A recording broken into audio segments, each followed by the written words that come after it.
Hi, I'm going to show you how to make two peace signs. They're basically made the same way, except for one is in the front and the back, and one is just in the front. My name is Helen. I've been a tie-dye for 23 years, and I'm in Virginia. And maybe you've seen me on Route 29, going south toward Charlottesville. At any rate, this is the peace sign I'm going to show you first. It's on a heavyweight shirt, very nice shirt, but because it's so heavy, it really should only have the peace sign in the front. I'm not saying that it's impossible, but it is a heavy shirt, so it's very thick when you're manipulating the folds, and it can get tricky. Anyway, I can tell right now my signs that I've made. See, I'm charging you $1 to see this. So actually, if you don't want to pay me the $1, now would be a fabulous time to click me off. But if you want to send it to me PayPal, send it to tiedyedfeet@aol.com. Or if you want, you can just send me $1. I hope I have, yes. Send me $1 to Milky Wave, Post Office Box 42, Rapidan, Virginia, 22733-0042. All right, I'm going to actually use these. This is washable marker, so it may just get on the shirt, but this washes out, so don't worry about it. At any rate, here's the shirt, and what I'm going to do is I'm going to get the center of the shirt, and sometimes it has an invisible line there, and sometimes it doesn't. I've actually folded and unfolded this shirt so many times today that there's like a permanent crease in this shirt, but there won't necessarily be one in yours. At any rate, you can figure out what's the half. You can either eyeball it or you can actually check, although this is all gone for me right now. I can't check it that way. At any rate, so I folded the shirt in half. Now, what I'm going to do is I'm going to put my finger in the upper middle. I just discovered upper middle on the last take. So before it was always the thing of here, 8 inches, do, ba-da-da-da. Upper middle, so it's closer to the collar than it is to the hem.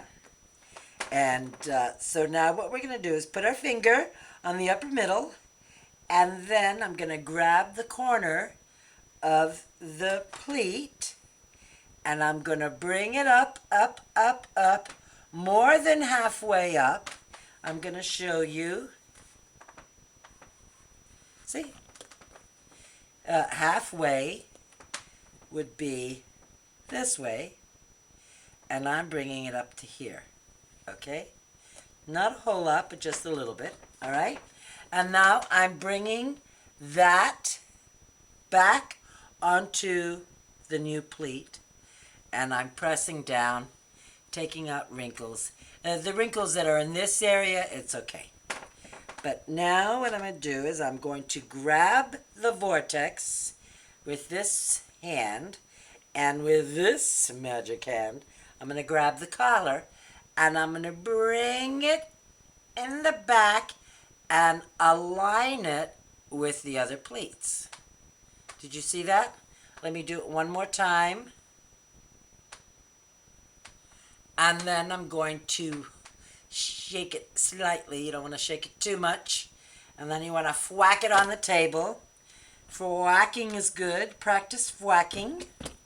Practice whacking for the peace sign.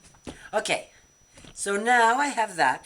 And in a semicircle, I'm going to accordion fold. Now, I could draw a line there. That, for some reason, does not work for me. It does work for other people, but it doesn't work for me.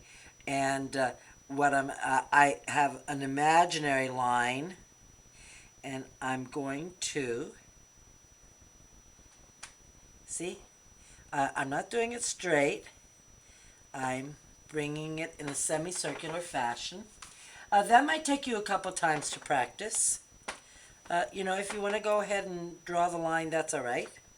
I think mine tend to look heavy topped. You know, it doesn't. I can't explain it, and I don't know why. And I very rarely ever do it, so it's not that many times that I've done it. So I've got an inch for the collar and an inch between the hem and the first rubber band.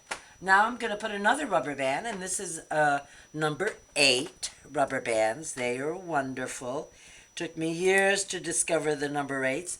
For the longest time, I was just using number 19s, you know, folding them 4 times, and oh gosh, that was terrible. And now I'm bringing this like this. Let me bring my blue screen down here so you can see what I'm doing. The last take that I took was fabulous, but because my table is somewhat white and the shirt is white, you couldn't see anything. So here I go again with take number 43. Okay, now I'm going to accordion fold the 3 edges of the pleats that are all together. See? And there's no set number on how it does. It all depends on the size of the shirt that you're making or the size of the tapestry that you're making. But this one worked out perfectly this way. This is a size small shirt. So certainly a medium would have had another pleat in there. Don't worry about that. Just make it so that it's somewhat uniform. And this part right here, I'm just going to electric ball. Now, I had a fabulous take a couple of days ago, and it was wonderful. And then I discovered you could only do 10 minutes. So now I'm doing this in parts. So this is the first part, where I am doing the front only peace sign. And you're going to send me $1. You know, my son and I have this thing going. He doesn't think a lot of people are going to send me $1. And, you know, I just can't. You know, it took me $120 to figure this out. Because I needed 60 shirts. I did 60 shirts trying to figure out the peace sign. So I'm saving you so much money. I mean, it's incredible. But at the same time, you know, I just think that if you're into tie-dye, if you like to tie-dye, you're going to be very grateful that you're finding the peace sign in this way, because it's easier, especially after you've practiced for a while. It's easier to dye, and it makes for a beautiful peace sign, really wonderful peace sign.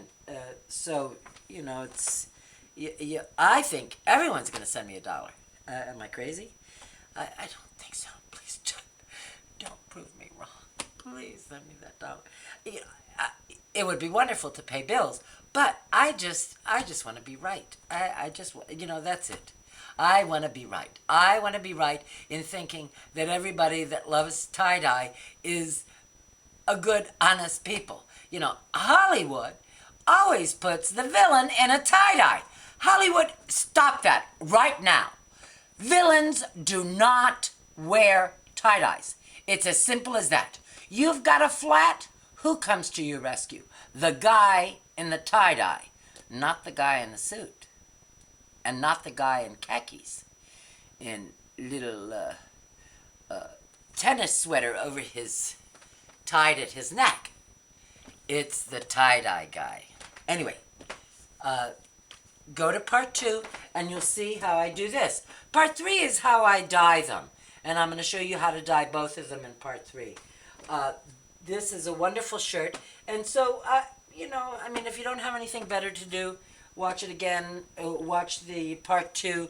You'll see me doing this again. It's just the front and the back. Anyway, I hope you enjoyed this.